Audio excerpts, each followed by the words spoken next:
The start of a horrible story. In the Hunter Valley, New South Wales, there's a small town called Karawonga. This town has long been known as a centre for artisan sausage making and cured meats. A tradition passed down from grandparents to grandchildren.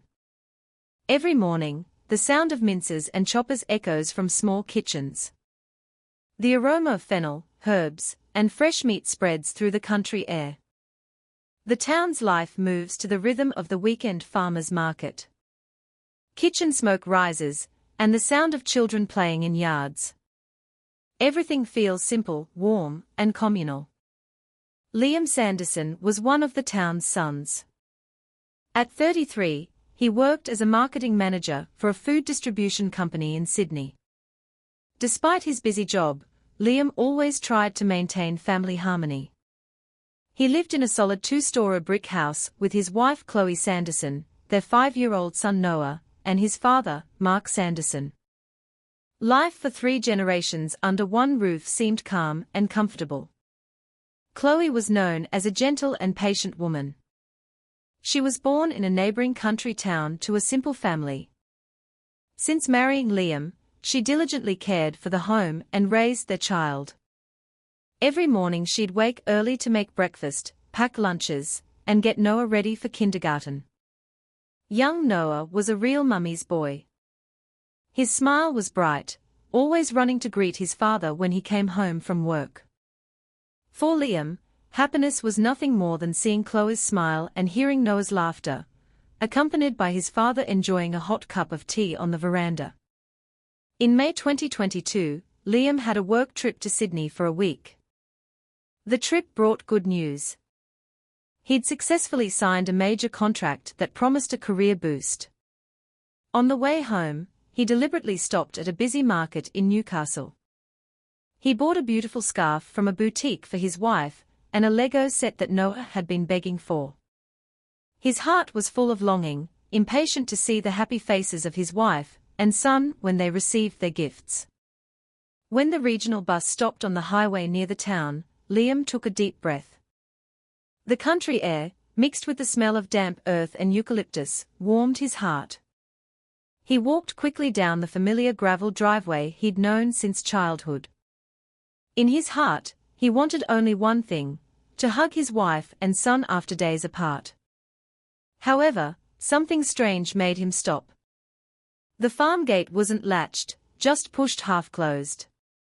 Usually, Chloe was always careful, never leaving the gate open like that. Liam stepped inside, calling out cheerfully, "Chloe. Noah. Dad's home." There was no answer. All he saw was Noah, sitting silently on the porch. His small fingers clutched a few pebbles. His face was gloomy, completely different from usual. Seeing his father, he just glanced up briefly, then looked down again, without running to hug him as he always did. Liam felt something was wrong. He approached, touched his son's shoulder, and asked softly, "Where's Mum, mate?" Noah held back tears, his eyes watery. "Mum's gone. Mum went with someone else." That innocent sentence struck Liam's heart like lightning. His body went rigid, his mind racing. A 5-year-old wouldn't say that without hearing it from an adult. With a pounding heart, Liam rushed into the living room. There he saw his father, Mark Sanderson, sitting calmly, sipping his tea. He was 54, with a solid build, weather-beaten skin, and rough hands, the result of decades of hard work as a butcher. The coppery smell of fresh meat still clung to his clothes. Noticing his son's arrival, he just looked up briefly. His gaze was calm and flat. Liam asked haltingly, "Dad, what's happened? Where's Chloe? Why did Noah say that?" Mark put his cup down slowly and let out a heavy sigh. "Sit down, Liam. There's something bad you need to hear." Then he began his story. 3 days after Liam left, Chloe started acting differently. She often took phone calls in secret, dressed more flashily, and seemed distant. 2 nights ago, After everyone was asleep, she opened the safe, took a few $1,000s, then left with a couple of bags. She didn't come back the next morning. In a bitter tone, Mark said, "Chloe's run off with another man, left her child and family." Liam listened, his chest tightening. He couldn't believe it. How could the wife he knew as simple, faithful, and loving, bear to leave her only child for a sum of money? He clearly remembered when Noah had a high fever, Chloe stayed up all night until she was exhausted. A mother like that wouldn't just abandon her son. With a trembling voice, Liam refused. "You're lying, Dad. Chloe's not like that." Mark's gaze sharpened, his face cold. "You don't know anything. I live here, I know her better. Don't go looking for her. It'll just embarrass the family." But Liam's heart rejected it outright. He immediately grabbed his phone, trying to call his wife, but it went straight to voicemail. "The number you have called is not available." He called his mother-in-law, his brother-in-law. They all said they didn't know. They hadn't been able to contact Chloe for the last few days either. Fear gripped him tighter. All day he was restless, trying to find a trace of her without success. That night, he made a difficult decision. He would report it to the police. He was sure his wife hadn't run away. There was something much darker hidden behind his father's story. Liam reports to the police. And from that moment, the curtain on the family's great tragedy began to open. That night, the Hunter Valley sky was dim. The stars were barely visible, hidden by thick clouds. Liam sat restlessly in the living room. His eyes were red from a day spent searching for answers. Noah slept in his lap, whimpering occasionally in his sleep. In the corner of the room, Mark Sanderson still looked calm, occasionally dragging on a roll-up cigarette. His father's calmness, paradoxically, made Liam even more suspicious. His mind was full of questions. If Chloe really left, why was there no word at all? Why did it seem like everything was arranged to look plausible? The next morning, Liam found the courage to go to the police station in the main town. He was met by an officer named Detective Sergeant Ben Carter, the head of the local Criminal Investigation Unit, CIU, known for being thorough and sharp. Liam's face was pale, his eyes swollen, his voice trembling as he recounted the events. He made no effort to hide his suspicion of his own father. Detective Carter listened intently, noting every detail. When the story finished, he looked at Liam seriously. "Mr. Sanderson, I've handled many cases of wives running off with other men. But the way you tell it is different. There's no anger or jealousy. Just a fear of loss and a conviction in your wife's loyalty. That makes me have to consider other possibilities." Those words gave Liam a small amount of strength. He felt he wasn't alone anymore. The father-in-law's explanation. Detective Carter then decided to follow up on the report. That very afternoon, he and two detectives visited Liam's house in Karawonga. The police's arrival seemed to startle Mark Sanderson for a second, but he quickly covered it with a calm expression. He greeted them politely, even offering them tea. With a steady voice, he retold the same story, that his daughter-in-law had run off with money and another man. This time, he even added details about the clothes Chloe was wearing that night and the bag she carried. The detectives checked Liam and Chloe's room. The wardrobe did seem to be missing a few items of clothing. Everything looked consistent with Mark's story. No sign of a struggle, no bloodstains, no disturbance. The house was so clean, tidy, almost too tidy. A young detective whispered to his superior that this all seemed normal. Maybe Liam was just being paranoid. But Detective Carter didn't agree. He felt something was off. A house supposedly just abandoned by a mother, leaving a crying child behind, shouldn't be this neat. It was as if everything had been staged to look perfect. And excessive perfection is often a sign of fabrication. That thought kept spinning in Detective Carter's mind. As he stepped out of the house, from behind the farm gate, he looked back at the two-story building. For some reason, he had a heavy feeling, as if the house was hiding a dark secret. The initial investigation. Back at the station that night, Detective Carter gathered his small team. He explained the initial findings and shared his intuition that this wasn't just a missing wife case.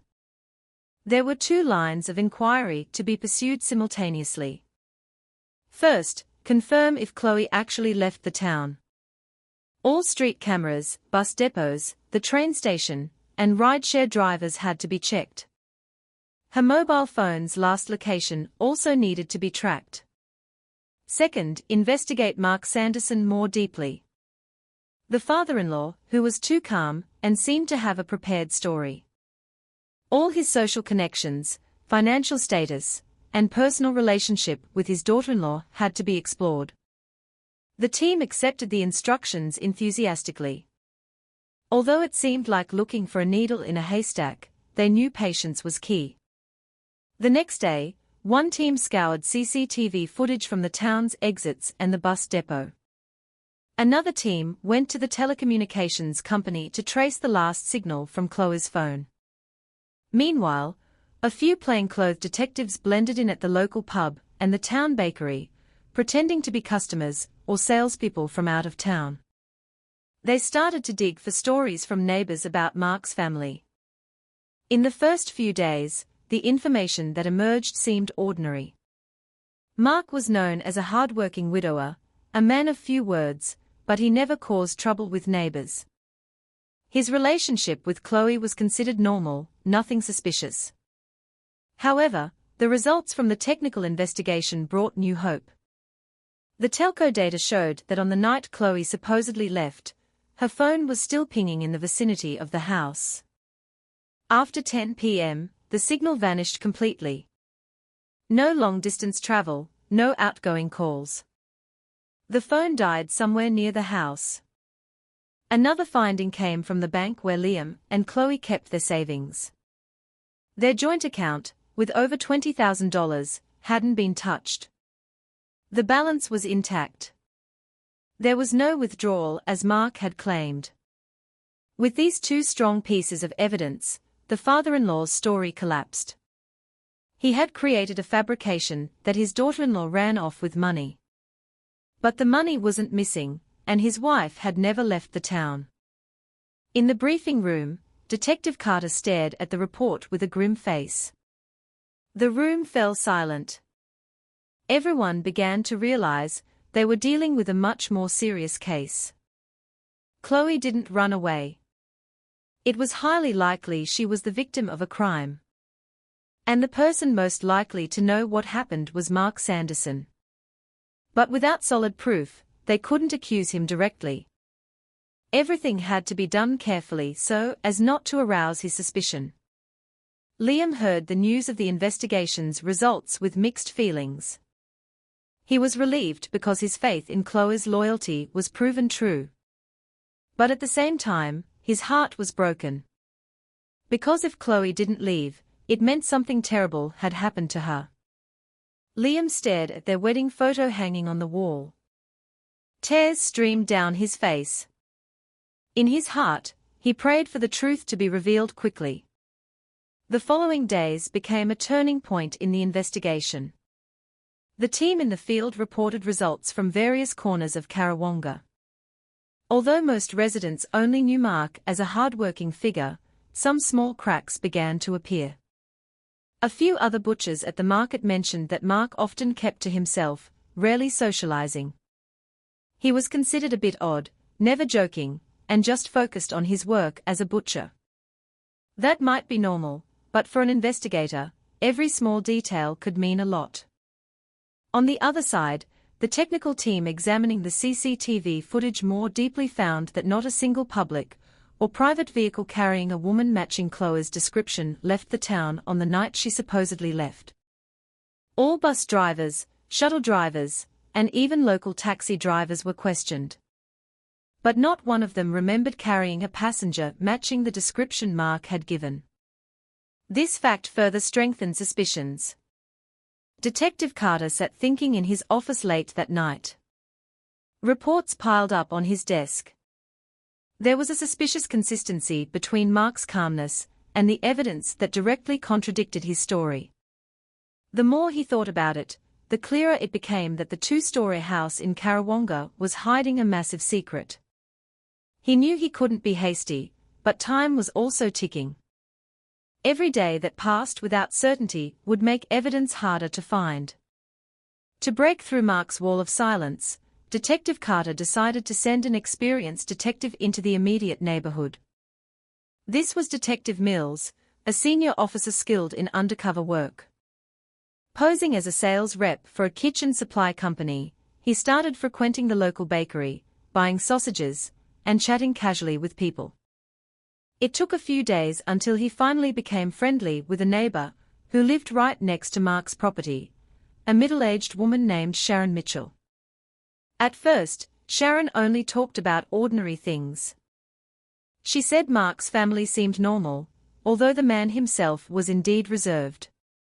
But as they became friendlier, Sharon began to open up in a low voice. She said that in the last few months, Chloe had come to her house looking anxious. When asked, Chloe would just give a strained smile. But on one occasion, Chloe broke down crying and confessed she felt uncomfortable being alone in the house with her father-in-law. Sharon recounted that Chloe felt Mark often stared at her in a way that made her skin crawl. Not the gaze of a father-in-law to a daughter-in-law, but a look that frightened her. Chloe even felt like someone was peeping at her while she was in the shower. Furthermore, some of her personal clothing had gone missing. At first, she thought it was blown away by the wind or lost in the laundry, but only her items were missing, while Liam's and Noah's clothes were all accounted for. The detective listening to Sharon's confession was silent for a long time. He knew this was golden information. A shocking fact. He immediately recorded everything in detail, even using a small recorder hidden in his pocket.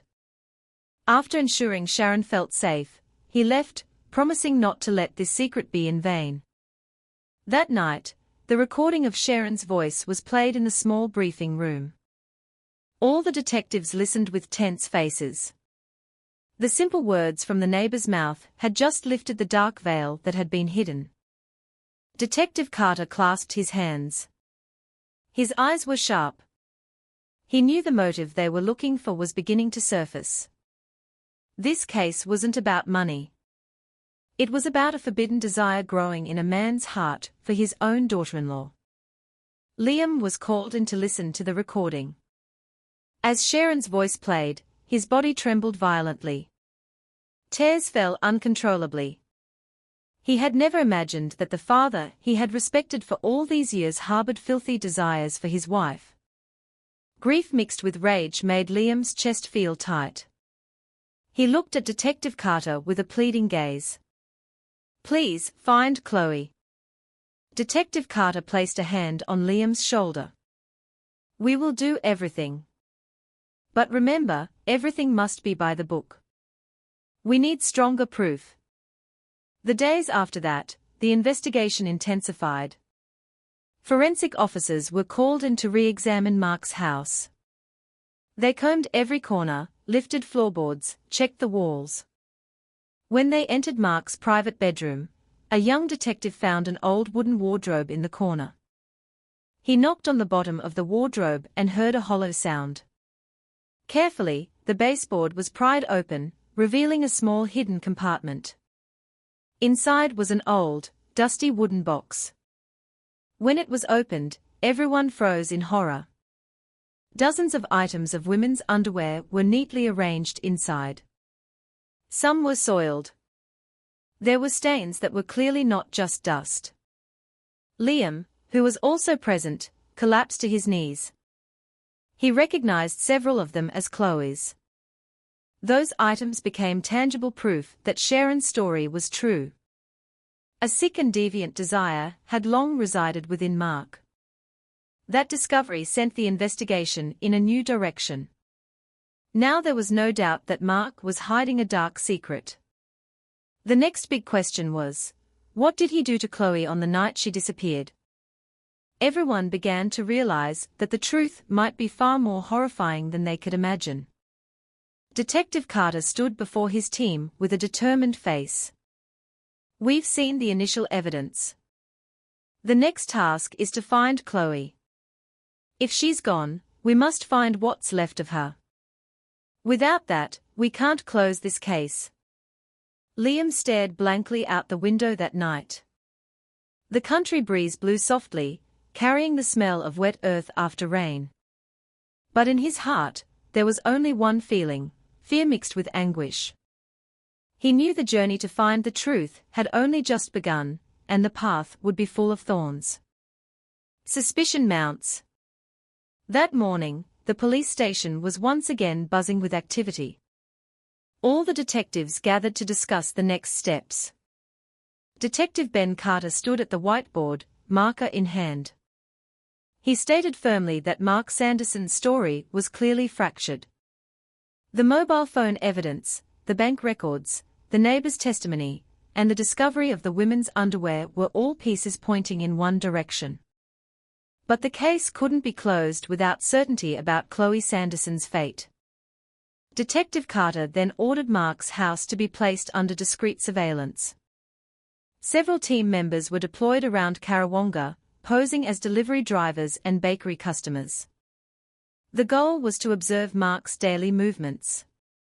Meanwhile, the forensic team was asked to re-examine the house and the butcher shop where he worked. Every corner had to be checked with modern equipment, from luminol for detecting blood to special cameras for seeing into hidden spaces.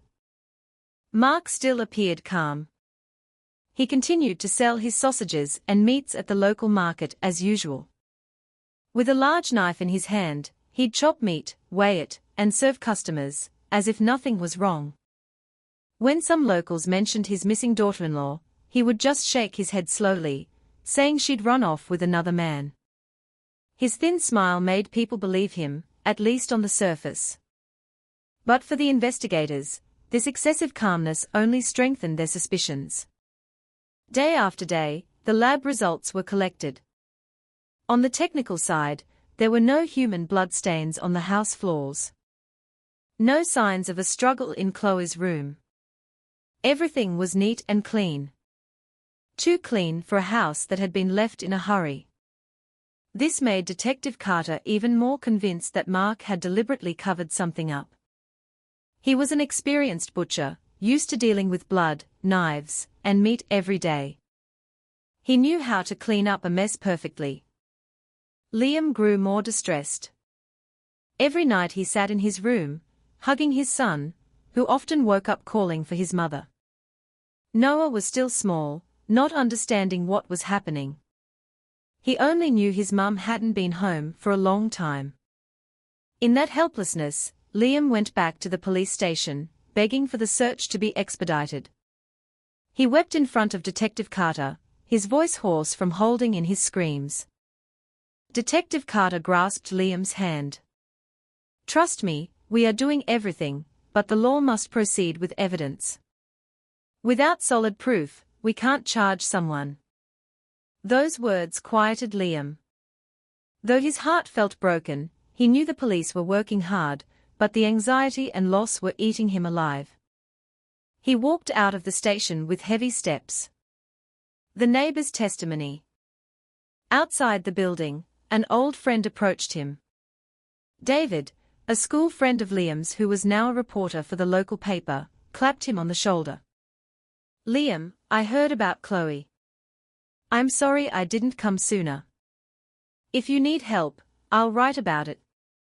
I'll make people aware." Liam looked at his friend with watery eyes. He knew David was an honest guy, and sometimes media attention could pressure those trying to cover up the truth. However, he was also worried that a premature story could damage the investigation. With a heavy heart, he just said, "Just pray for us, mate. Pray that Chloe is found soon." Meanwhile, in the station briefing room, Detective Carter was laying out a new strategy. He emphasized that even though Mark hadn't admitted anything, his behavior pattern revealed a lot. When first met, he was too quick to offer a complete story about his daughter-in-law, as if he'd prepared a script. That wasn't the natural reaction of a father-in-law whose daughter-in-law had vanished without a trace. To strengthen their suspicions, the team was split. One team continued direct surveillance on Mark's movements. The other team dug deeper into his social connections, looking for any criminal record or past disputes. They also carefully approached more neighbors, hoping someone might have seen or heard something strange around the two-story house. The third day of the additional investigation brought a glimmer of hope. A young neighbor admitted that on the night Chloe disappeared, he heard a faint commotion from the direction of Mark's house. However, he couldn't be sure because it was raining heavily that night, and the sound was muffled by the downpour. Though faint, this testimony added to the doubt about Mark's story. At the town market, the team's undercover work also began to pay off. They observed that Mark was extremely disciplined about guarding his workspace. No one else was allowed into his prep kitchen besides himself. 2 large industrial freezers were always kept padlocked. Only he held the keys. This raised huge suspicions. In a family-run butcher shop, family members usually helped out. All this information was gathered and analyzed. Detective Carter concluded that Mark was likely not only covering up Chloe's whereabouts, but had also done something truly horrifying. But without physical proof, they couldn't move further. Meanwhile, pressure from Chloe's family and the community began to mount. Questions were being asked. Why couldn't the police uncover the truth? That night, Detective Carter sat alone in his office. The lights were dim, piles of files covering his desk. Outside the window, the rain started again. He stared at the photo of Chloe that Liam had provided. The woman's gentle smile seemed to look right at him. He silently promised, "I will find you, whatever it takes." A shocking fact. The 4th day since the report was filed, the atmosphere at the police station was increasingly tense. The whole team felt the truth was close, but they were still missing the crucial piece of evidence. Detective Carter repeatedly reminded them that every step had to be careful because Mark Sanderson was no ordinary person. He was an experienced butcher, used to handling blood, meat, and sharp tools. If he was indeed the perpetrator, he was also someone who knew how to hide his tracks. Meanwhile, Liam sank deeper into anxiety. His nights were spent staring blankly at his wife's empty room. Noah often woke up calling for his mummy, which broke his heart even more. He tried to be strong in front of his son, but every time the bedroom door closed, his tears fell. In his desperation, he had only one conviction: Chloe would never have left them like that. On the other side, surveillance on Mark continued. Every morning he went to the market, sold his meat, served his customers. His movements seemed normal, but one thing made the investigators even more suspicious. He was too disciplined about guarding his kitchen. The 2 large freezers were never opened in front of other people. When a neighbor offered to help, Mark always refused, saying he didn't want to be a bother. That attitude added to the suspicious record. Detective Carter then held a special meeting. He looked at his entire team with a serious face. "We can't rely on stories and suspicions alone. We need hard evidence. So, starting today, 2 steps will be taken simultaneously. First, apply for an official search warrant. Second, ensure all technical evidence is collected, including lab results from every item we suspect." The plan was met with firm nods. Everyone knew the search was a big gamble. If successful, they could find the definitive proof. But if it failed, Mark would become even more guarded and might destroy any remaining traces. The next day, the search warrant was prepared. Detective Carter drafted it carefully, attaching every piece of supporting evidence, from the phone records showing Chloe's phone died at the house, to the bank records proving no money was missing, to Sharon's testimony about Chloe's fear, and the discovery of the underwear in Mark's room. It was all laid out in a report several pages thick.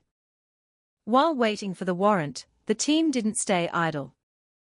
They continued to monitor the area around Mark's house. One afternoon, one of the detectives noticed Mark carrying a large plastic bag to the back garden. After checking from a distance, the bag turned out to just contain leftover animal bones for disposal. But this small event confirmed one thing: Mark was used to processing and disposing of animal parts without a trace. A horrifying image appeared in the detectives' minds.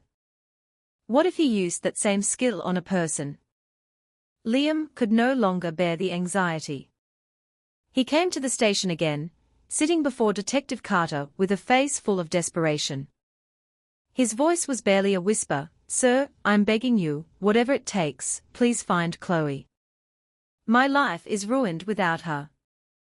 My son needs his mother." Detective Carter looked at him deeply. He took a long breath and said, "Believe me, Liam, we won't stop until the truth is found. But I ask one thing of you. Stay strong for Noah. That boy only has you now." Those words made Liam bow his head. His tears hit the floor. He knew only his own strength could protect his son. That evening, important news arrived. The official search warrant had finally been approved. Detective Carter immediately gathered the team, explaining the detailed plan. Tomorrow morning, they would move. Mark's house and butcher shop would be searched from top to bottom.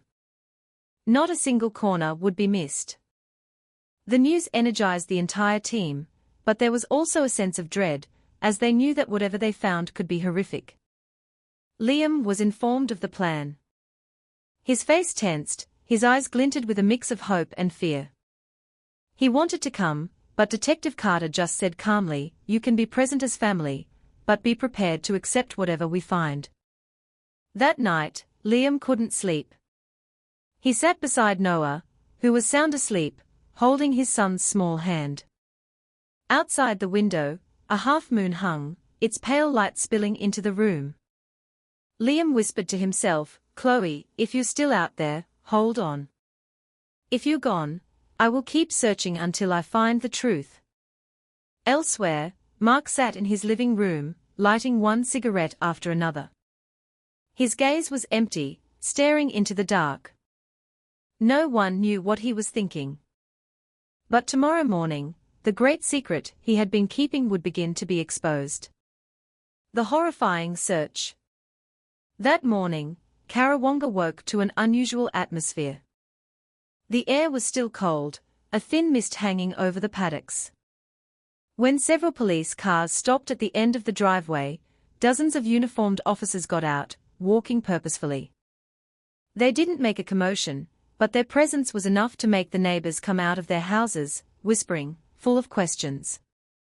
Detective Carter walked in front, his face firm, holding the search warrant. Behind him, two detectives carried forensic kits.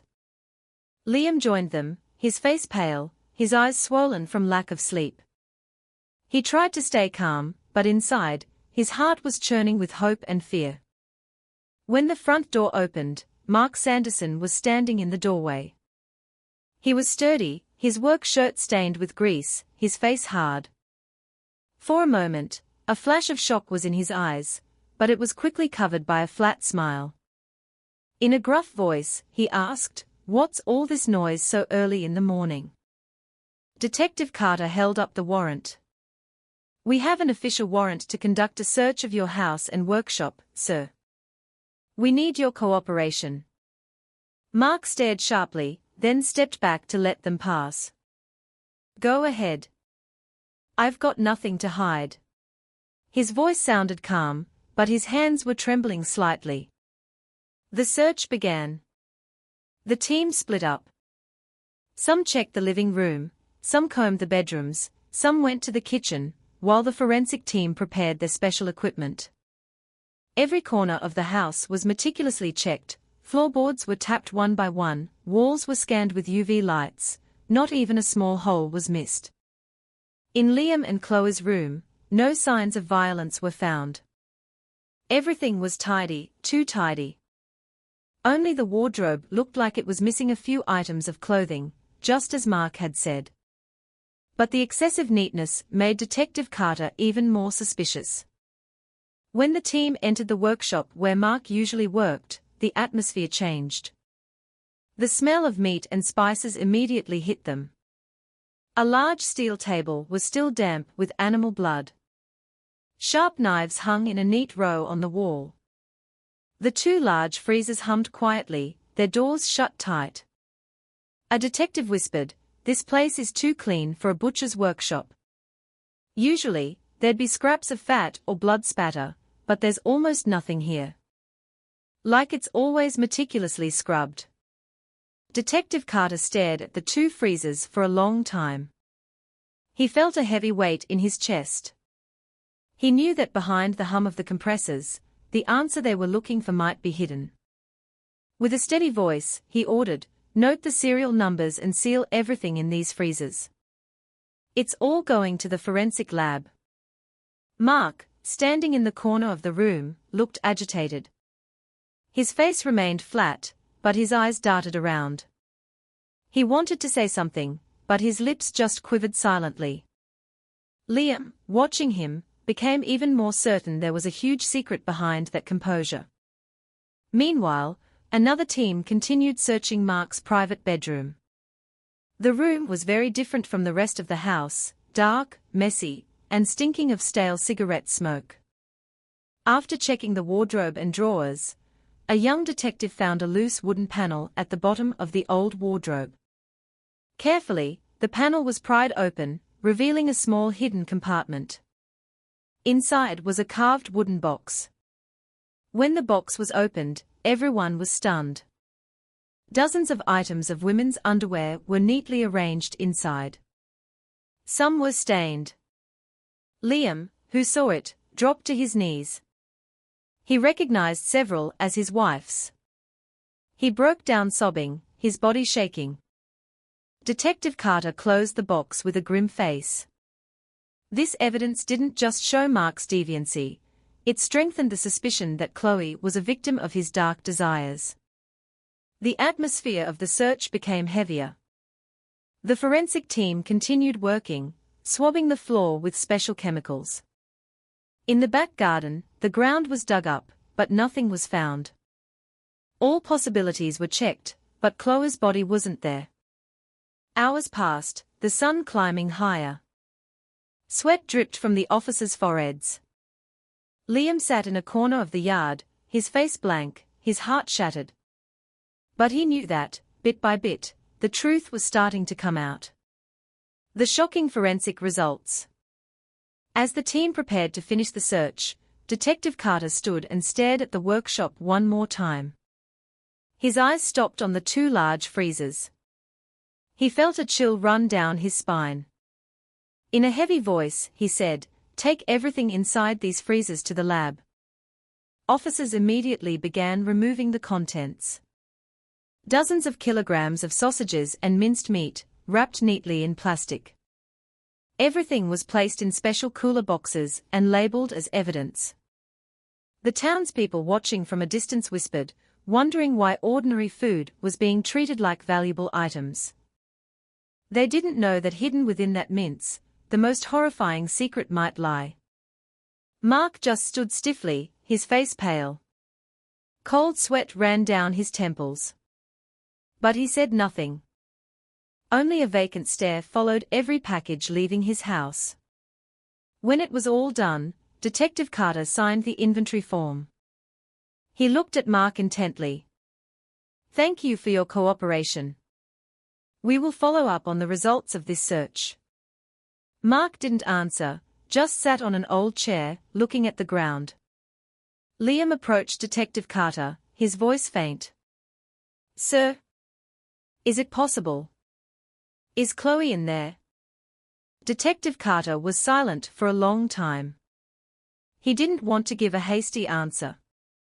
He only said one thing: let's just pray the truth comes out soon. The day ended with a heavy atmosphere. Karawonga was still buzzing with rumors. But for Liam, that night felt longer than usual. He looked up at the dark sky, begging God for an answer. The days after the search were full of tension. The evidence, consisting of dozens of kilograms of sausages and minced meat from Mark Sanderson's house, had been taken to the forensic lab in Sydney for examination. The results might take several days, and the wait felt like torture for everyone involved, especially Liam. Liam spent his time sitting at his friend David's house, who had promised to support him from the beginning. His face was pale, his body thin from a lack of appetite. David could only keep him company, occasionally trying to talk to him to keep his mind from straying too deep. But Liam's eyes were always vacant, his thoughts only on Chloe. Meanwhile, at the police station, Detective Carter continued to lead small briefings. He stressed that even though the lab results weren't back, all existing evidence must be deepened. The box of women's underwear found in Mark's room was now the center of attention. The items were photographed, catalogued, and some were identified by Liam. Almost all of them belonged to Chloe. That fact strengthened the belief that there was a deviant sexual motive behind all this. But the most unsettling part was Mark's attitude. Since the day of the search, he hadn't shown any resistance. He wasn't angry, he didn't protest, he was just quiet. He still went to his shop as usual, as if nothing had happened. When asked by neighbors, he calmly maintained his story that his daughter-in-law had run off with another man. He seemed confident that no one could prove otherwise. That calmness was, frankly, terrifying to the investigators. Detective Carter repeatedly told his team, "A guilty person who is confident they won't be caught is usually more dangerous than one who panics. Mark isn't just a simple country butcher, he's a man who knows how to get rid of evidence." Some team members started to lose hope. They said that without a body, it was hard to prove anything. But Detective Carter didn't give up. He believed that modern forensic science could uncover the truth, even from things that seemed trivial. Because of that, he waited for the lab results patiently, even as his gut churned. Liam often came to the station asking for updates. Every time he met Detective Carter, the answer was the same: "We're still waiting." But the look in the detective's eyes was enough to assure Liam that this investigation wouldn't stop. In Karawonga, gossip started to spread. Some believed Chloe had run off. Others quietly suspected Mark, but everyone just whispered. No one dared to speak openly. Mark's name was too established in the town. He was known as a hard-working, if quiet, older man. For many, it was hard to imagine that behind that stern face lay a dark secret. Mark's arrest. The atmosphere grew more tense when a detective reported a new finding at Mark's house. While re-examining the bathroom, he found a small hole, the size of a pencil tip, drilled through the wooden wall separating the bathroom from Mark's bedroom. From that hole, someone could clearly see into the bathroom without being detected. This finding was logged as additional evidence, further confirming Mark's deviant behavior towards his daughter-in-law. When Liam heard that report, he nearly fainted. He couldn't stand to imagine that his wife had been secretly watched all this time by the man he called Dad. Disgust and rage mixed into one. He covered his face with his hands, tears streaming. Detective Carter calmed him. "Believe me, all of this will be key to proving what really happened." On the third day after the search, the phone finally rang in Detective Carter's office. The voice on the other end was the head of the forensic lab. His voice was heavy but clear. "We've done the preliminary examination on several samples of the sausage mince you sent. The results show a mixture of human DNA in it. That sentence made the room fall silent. Detective Carter closed his eyes, holding his breath. Even though he had suspected it, hearing the confirmation still felt like a punch to the gut. He asked in a hoarse voice, "Does the DNA match the hair sample from Chloe Sanderson we sent?" The answer from the other end made his blood run cold. "Yes. It's a 100% match." Detective Carter put the phone down with a trembling hand. He looked at the detectives who were waiting. In a low voice, he said, "The truth is here. Mark Sanderson isn't just the perpetrator. He's done something that beggars belief." The news was immediately relayed to Liam. When he heard it, Liam's body collapsed to the floor. His tears flowed uncontrollably.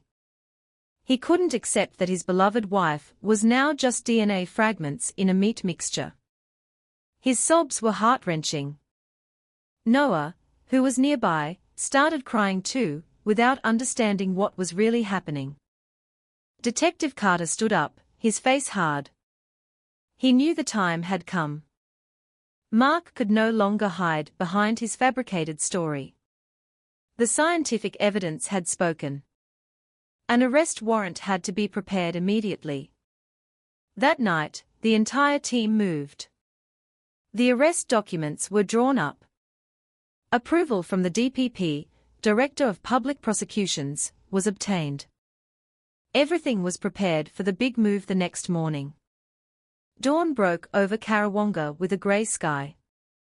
Sparrows chirped in the paddocks, unaware that their town was about to witness something unprecedented. The roads were still damp from the night's rain. Several police cars once again entered the narrow driveway to Mark Sanderson's house. This time, it wasn't for a search, but for an arrest. In the car, Detective Carter sat silently, his face like stone. In his hand, he held the official arrest warrant. Liam was in the back seat, his face still grim, his eyes swollen. But behind it all, there was a drive to see justice served. When the convoy stopped in front of the house, Mark was standing in his workshop. His hands were deftly cutting meat. The large knife in his hand moved nimbly, as if he didn't have a care in the world. A few customers were waiting their turn, not realizing the man they were facing was about to be arrested on a horrific charge. As soon as he saw the police approaching, Mark froze for a second. His flat smile vanished, replaced by a look of sheer panic. The knife in his hand fell onto the steel table with a loud clang. Detective Carter stepped forward, his voice firm. "Mark Sanderson. You are under arrest on suspicion of the murder of Chloe Sanderson." The crowd at the market suddenly erupted. Customers looked at each other. Some covered their mouths, unable to believe what they'd just heard. Mark stood rigid, his face ashen. He opened his mouth, but no sound came out. His hands trembled, his body swayed. Two officers moved in, cuffing his hands quickly. Mark didn't resist. He just looked down, cold sweat pouring from his temples. Liam, standing a short distance away, watched with eyes full of tears. For him, this scene was a nightmare.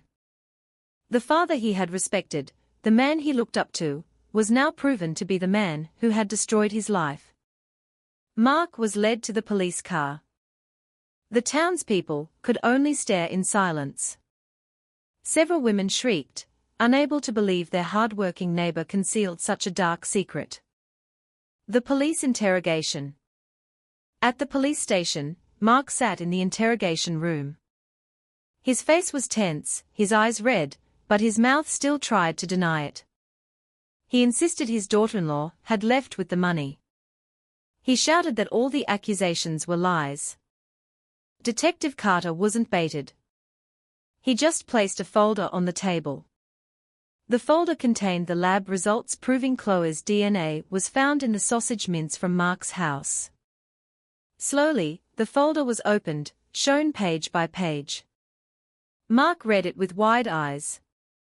His lips trembled, sweat poured down his face. Finally, his defense crumbled. He covered his face with his hands, his body shaking violently. A coarse sob escaped him. Not a sob of remorse, but the cry of a man who knew his secret was out. Detective Carter stared at him coldly. "Tell us everything. What did you do to Chloe?" It took a long time before Mark started talking. In a hoarse voice, he confessed that he had been attracted to his daughter-in-law from the start. His gaze towards Chloe wasn't that of a father-in-law, but one of suppressed lust. He often spied on her through the small hole in the bathroom, even stealing her underwear to keep. On that fateful night, while Liam was away for work, he tried to approach Chloe. But Chloe rejected him forcefully, screaming and fighting back. Afraid of being exposed, Mark strangled her with his rough hands. Chloe's weaker body couldn't resist. She collapsed and never got up again. After that, Mark used his skills as a butcher to eliminate the evidence. He dismembered Chloe's body, mixed it with beef and pork mince, and processed it into sausages. The remaining bones were destroyed in an industrial grinder and mixed into animal feed. The confession made every detective present fall silent. Even though they had suspected it, hearing it from the perpetrator's own mouth still made their skin crawl. Liam, who was in the next room, heard every word through the speaker. His body collapsed, his sobs breaking free uncontrollably. David, who was with him, could only hug his friend tightly. Meanwhile, Detective Carter closed the file, his face hard.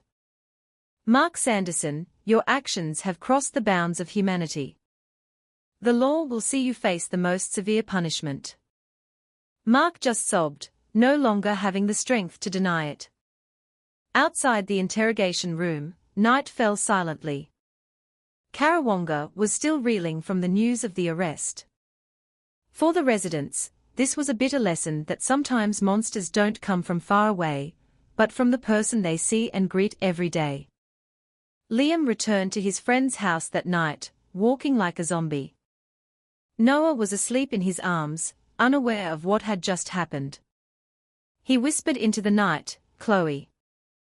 The truth is finally out. Even though I'm destroyed, I promise I'll take care of Noah for the sake of your love." Liam's broken heart. The night of Mark Sanderson's arrest was a major turning point in the investigation. Although he had confessed, Detective Carter insisted that a confession without evidence was not enough in the eyes of the law. Therefore, all lab results and physical evidence had to be meticulously compiled to bind him in court. The next day, the station was frantic. The forensic team re-examined every piece of evidence. The sausages and mince found in the freezer were checked one by one. The DNA results were cross-referenced again, with Chloe's hair sample. The results were consistent. All of them showed the presence of human DNA identical to Chloe's. Detective Carter stood in the briefing room, looking at the whiteboard covered in the case's timeline. He pointed to a thick line connecting Mark Sanderson to Chloe Sanderson. With a firm voice, he said, "The evidence is clear. The suspect's confession, witness testimonies, and lab results all corroborate each other. There is no room for doubt." But on the other side, Liam Sanderson's devastation only deepened. He was only just truly realizing that his wife's body would never be found intact. It was all mixed into the product he had always thought was just food. That morning, he sat on the veranda of his friend David's house, staring out at the green paddocks stretching into the distance. His tears fell endlessly. David came and sat next to him. "Liam, I know this is hard, but you have to stay standing. Noah needs a strong father." Liam turned, his face pale. "How can I be strong, mate? My wife wasn't just taken from me, she was treated in a way that's inhuman. Every time I think about it, I feel like my chest is on fire." David clapped his friend's shoulder. "The truth is out, Liam. The law will take its course. Your job now is to raise Noah, to keep the memory of Chloe's love alive in him. Those words made Liam fall silent. He knew his friend was right, but the wound in his heart was too deep to heal quickly. Meanwhile, in a holding cell, Mark sat lost in thought. His face was gaunt, his eyes empty. Occasionally he'd mutter to himself nonsensical words. The officers on guard just shook their heads. There was no remorse visible, only the fear of a man whose great secret had been exposed. Detective Carter came to check on his condition. He stood in front of the cell, staring at the man, who was now just a shadow of the figure once known as a hard-working butcher. "Mark, you know what you did. You didn't just take a life. You destroyed many lives." Mark didn't answer, just kept his head down. Day by day, the case file grew thicker. Sharon Mitchell's testimony, recounting Chloe's complaints before she disappeared, became one of the crucial keys. She stated firmly that Chloe had cried, felt afraid of her father-in-law's stares, and even had her underwear mysteriously disappear. It all aligned with the evidence of the wooden box and its shameful collection found in Mark's room. The expert testimony from the forensic scientists was also added. They explained scientifically how human DNA could survive even after being mixed with other meat. That explanation made the case even more solid. But for Liam, all of it just added to the pain. Every time he heard a report, his wife's face reappeared in his mind. He often covered his ears, unable to bear imagining Chloe's final moments. Young Noah kept asking for his mother. "Why isn't Mummy coming home, Daddy?" That question stabbed Liam's heart every time he heard it. He could only hug his son tightly, answering softly, "Mummy's with the angels now, mate." The sensational trial. Meanwhile, news of the case began to spread widely. The local media ran it with big headlines: "Hunter Butcher arrested. Daughter-in-law murder suspect." Karawonga became the talk of the entire region. Many people flocked to the town just to see Mark's house, a place now considered cursed. David wrote a long-form article about the case. However, he chose a different angle from other media. He didn't just highlight the brutality of Mark's actions, but also described the suffering of Liam and Noah. He wanted the public to see the human side of this tragedy, not just the sensation. The article touched many readers. Some even reached out to offer support for Noah. Detective Carter, reading the article, nodded in approval. He knew the media's voice could help build public empathy. But more importantly, this case had to be brought to trial quickly to get a clear legal resolution. 1 week after the arrest, the case file was finally declared complete. The DPP agreed to take Mark to trial. When that news was announced, Liam cried again. Not from sadness, but because justice was finally in sight. That night, he sat in Noah's room, watching his son sleep. He whispered softly, "Chloe, look. They are going to get justice for you. I might not be able to bring you back, but I'll make sure the man who took you pays for it." The trial date drew closer. News of Mark Sanderson's arrest had spread throughout New South Wales. The media wrote at length, calling it one of the most horrifying family tragedies in recent memory. Karawonga, usually quiet, was now constantly busy with outsiders coming just to see Mark's house, as if it had become a monument to the crime. Behind all the noise, Liam Sanderson tried to get through his days with fortitude. He often took Noah for walks in the paddocks so his son wouldn't have to hear the constant whispering. But even though he tried, the boy would still ask innocently, "Daddy, when is Mummy coming home?" That simple question was like a knife to his heart every time. On the other side, investigators continued to perfect the case file. Detective Carter emphasized that witness testimonies had to be reinforced. He met again with Sharon Mitchell, the neighbor Chloe had confided in. The woman recounted her story with a trembling voice, repeating the tale of Chloe crying in her home, afraid of her father-in-law's gaze, even feeling like she was being watched in the shower. Detective Carter noted every detail. Sharon's testimony was a powerful confirmation that Chloe was indeed under duress before she disappeared. In addition, several other neighbors also gave statements. They had seen Mark standing outside his daughter-in-law's room for long periods, or heard a muffled noise on the night Chloe was presumed killed. Though faint, all these stories added to the interlocking pieces. Mark himself was still in custody. He rarely spoke, spending most of his time looking at the floor, smoking when allowed. Sometimes he'd mutter to himself, as if trying to justify his actions. But every time an investigator came, he still had to sign the reports noting his confession. Detective Carter entered his cell one time. He sat in a chair opposite Mark.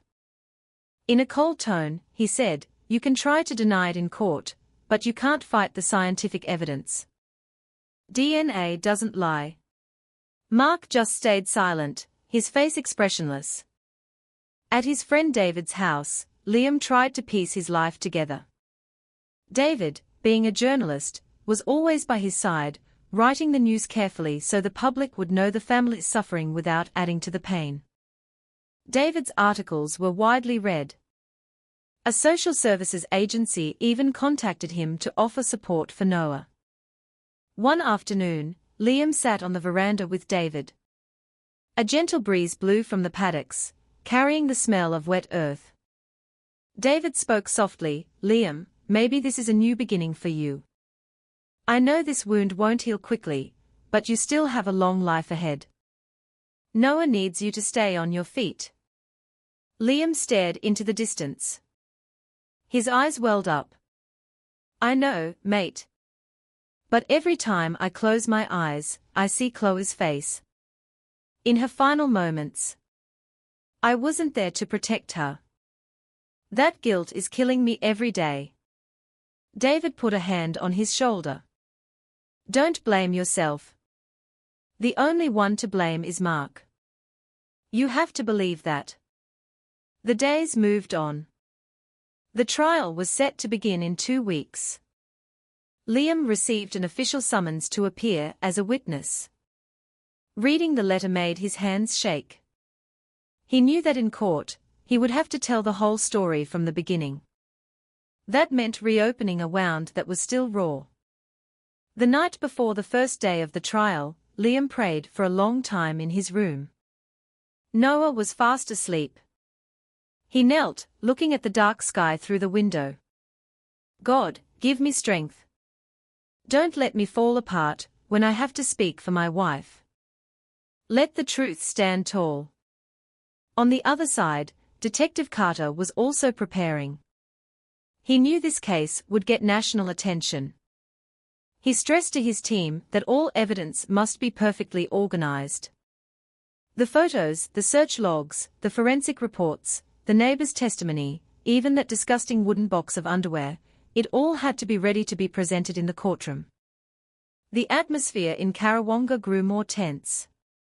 Many residents began to distance themselves from Mark's family. The good name he once had was destroyed instantly. The 2-story house was now empty and silent, guarded only by police tape. Some of the local teenagers whispered that the house was haunted. Meanwhile, Noah kept asking about his mother. Liam finally chose to tell him the truth, in simple language. "Mummy is with the angels now, mate. She isn't coming back, but she's always watching you from up there." Noah listened with wide eyes, then hugged his father tightly. "Don't you leave me, Daddy." Those words made Liam cry silently. Day by day passed. Until finally, the trial date was imminent. Liam felt the ticking clock was a countdown to the bitter reality he had to face. But in the depths of his heart, he knew this was the only way Chloe could get justice. The final verdict. The day of the trial finally arrived. The Newcastle District Court building was packed with people from early morning. Reporters with cameras and notepads crowded the entrance, looking for any angle on the case that had gripped New South Wales. Police stood guard, ensuring the legal process could proceed without disruption. Liam Sanderson arrived early with his friend David. His face was pale, his body looked thin. In his hand, he clutched a photo of Chloe, as if it were his source of strength. Noah wasn't brought, he was too young to witness this harsh reality. The boy was temporarily left with distant relatives in another town. Inside the courtroom, the atmosphere was quiet but tense. The judge sat high on the bench. The Crown prosecutor arranged his files, while Mark Sanderson's defense barrister organized documents on his table. When Mark was led in, handcuffed, the entire room held its breath. Mark looked completely different from the strong butcher he was known as. His body was now thin, his face sallow, his hair unkempt. But his eyes still tried to show some defiance, as if trying to convince himself he could endure this. The prosecutor opened the trial by reading the indictment. His voice was firm, echoing in the room. The defendant, Mark Sanderson, is charged with the crime of murder in the first degree against his daughter-in-law, Chloe Sanderson. Furthermore, the defendant is also proven to have committed acts of indecency, theft of the victim's personal property, and the attempt to conceal evidence in an inhuman manner. Every sentence read made Liam sink lower in his seat, tears streaming. He gripped his wife's photo tightly, feeling as if Chloe was right there beside him. The witnesses were called. Sharon Mitchell entered the courtroom, her face tense. She testified that Chloe had often confided in her, feeling scared and uncomfortable with her father-in-law's stares. She also recounted how Chloe's underwear had mysteriously vanished. Her voice trembled, but she remained firm. After that, it was Liam's turn. He walked to the stand with heavy steps. All eyes were on him. In a hoarse voice, he recounted the day he returned from his work trip, finding his wife missing, and hearing his father's story about her running off with money. He was adamant that his wife was not that type of woman. As Liam spoke, Mark looked down. No protest, no denial. Just the occasional long sigh. The prosecutor then presented the evidence. The wooden box of underwear. The DNA lab results from the sausage mince. The photos from the search. Everything was laid out clearly. Each piece of evidence added to the certainty of Mark's guilt. When the wooden box was opened in the courtroom, gasps and sobs were heard from the gallery. Liam couldn't bear to look, covering his face with his hands. The judge stared intently at Mark, asking if he wished to respond. Mark just whispered faintly, I don't know what came over me. The trial continued with the defense from Mark's barrister. They tried to argue for a lesser sentence, citing psychological distress and mental health issues. But the prosecutor firmly rebutted, stating that this act was one of full consciousness, it was planned, and it was unforgivable. The trial was adjourned for the day to give the judge time to deliberate. But from the look on the judge's face, the public could feel the direction the verdict was heading. Outside the building, Liam sat on the steps, his face exhausted. David sat with him, patting his shoulder. You did your part, mate. You spoke for Chloe. Liam nodded, his eyes still wet. I just want her to be at peace. I want Noah to grow up without the shadow of this lie. The afternoon sun lit up the courthouse, painting its walls with golden light. Behind that light, a new chapter was being written. A chapter about justice, finally, slowly, arriving. Even if it could never erase the pain. The next day, the courtroom was full again. Townspeople, reporters, and even law students flocked to attend. Everyone wanted to witness the continuation of the trial that had become the talk of the state. The judge entered the room with a serious face. After banging the gavel, the session resumed. The prosecutor continued by reading the detailed forensic examination results. The prosecutor's voice was firm, each word like a hammer blow to the hearts of all present. He explained how human DNA was found in the sausage mince, how the results were a 100% match to Chloe Sanderson, and how the additional evidence of the victim's underwear strengthened all allegations. All the scientific data was presented without any room for doubt. Liam, sitting in the gallery, listened with a broken heart. Every sentence felt like a dagger in his chest. He covered his face with his hands, trying to suppress his sobs. David, beside him, gripped his shoulder tightly, giving him strength. When it was the defense's turn, Mark's barrister tried to argue that the defendant had experienced mental distress from living alone after his wife died years ago. They called his actions a form of an uncontrollable psychological disorder. But the argument felt weak against such overwhelming evidence. The judge then turned to Mark. "Does the defendant wish to say anything?" The room was silent. Mark slowly lifted his face. His eyes were red, his voice hoarse. I just snapped, Your Honor. I don't know what devil got into me that night. I just wanted her." He broke down, sobbing. But the tears drew no sympathy. Instead, many looked away, horrified by the confession of a man who could do this to his own family. Liam stared at him, his eyes full of tears. He wanted to scream, but his lips were sealed. For him, there was no word for forgiveness. The judge then concluded the day's session, stating that the verdict would be delivered the following week. That decision made everyone's heart pound. That night, Liam returned to his friend's house. As he walked in, Noah ran to greet him, hugging his father's legs. "Daddy, when is Mummy coming home?"